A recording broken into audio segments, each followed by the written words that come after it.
దేవునికి సమర్పించే తాంబూలంలో తమలపాకు కాడను ఎందుకు తీసి పారేయాలంటే, తమలపాకు చివర్లో లక్ష్మీదేవి, మధ్యలో సరస్వతీదేవి నివసిస్తుంది. అందుకే దేవునికి తాంబూలాన్ని సమర్పించేటప్పుడు తమలపాకు కాడను తీసి పారేస్తారు.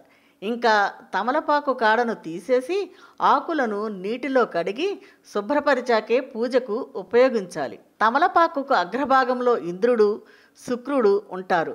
మధ్యలో సరస్వతి, చివర్లో మహాలక్ష్మి ఉంటారు. విష్ణుమూర్తి తమలపాకులో కొలువై ఉంటాడు. శివుడు, కామదేవుడు తమలపాకుకు వెలుపల ఉంటారు. పార్వతీదేవి, మాంగళ్యదేవీలు తమలపాకుకు ఎడమవైపు ఉంటారు. భూదేవి కుడివైపున నివసిస్తుంది. అందుకే తమలపాకులు పవిత్రమైనవి. ఈ ఆకులను దేవునికి సమర్పించే ముందు 3 ఆకులు లేదా 5 ఆకులు ఉంచాలి. సుమంగళి మహిళలు తప్పకుండా తాంబూలాన్ని స్వీకరించాలి. 3 ఆకులు లేదా 5 ఆకులు తమలపాకులు పెట్టి తాంబూలం ఇవ్వాలి. ఇకపోతే పూజ చేసేటప్పుడు దేవుని చిత్రపటాల్లోని స్వామివారి పాదాలను, ముఖాలను పుష్పాలతో కప్పేయకూడదు. స్వామి విగ్రహాలను పక్కపక్కనే ఉంచకూడదు. స్వామి పటాలకు, విగ్రహాలకు మధ్య కాస్త గ్యాప్ ఉండేలా చూసుకోవాలి.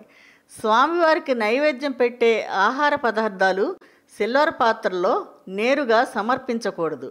అరటి ఆకుల్లోనే స్వామికి నైవేద్యం పెట్టాలి. అలాగే నైవేద్యానికి ఉపయోగించే అరటి ఆకును చెట్టు నుంచి కత్తిరించిన కాడ పూజ గదికి కుడిపక్కన ఉండేలా చూసుకోవాలి.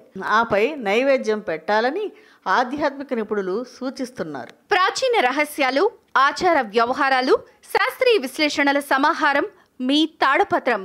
మరిన్ని వీడియోస్ కోసం సబ్స్క్రైబ్ చేసుకోండి. ధన్యవాదములు.